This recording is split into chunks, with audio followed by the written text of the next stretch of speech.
সেদিন ওয়েদারটা বেশ ভালো থাকায় দুপুরবেলা খাওয়া দাওয়া করে তিনজনে মিলে ঘুরতে বেরিয়েছিলাম। তোমরা দেখতেই পাচ্ছ এখানে একদম ঝকঝকে রোদ, চা বাগান একদম সবুজ হয়ে রয়েছে, সুন্দর হালকা মেঘ, দেখে মনে হচ্ছে যেন পুজো চলে এসছে।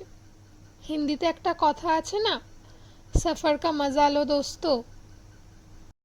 আমি তার সঙ্গে অ্যাড করতে চাই, जितना हो सके लूट लो, सफर का मजा लूट लो।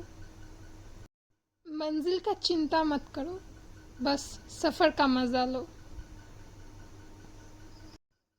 কারণ হতেই পারে আমরা তো বাঙালি, দুপুরবেলা খেয়ে দিয়ে হালকা রেস্ট নিতে গিয়ে ছোট্ট করে ভাত ঘুম হয়ে গেছে, আর যেখানে যাচ্ছ সেখানকার টাইম ওভার হয়ে গিয়ে গেট বন্ধ হয়ে গেছে।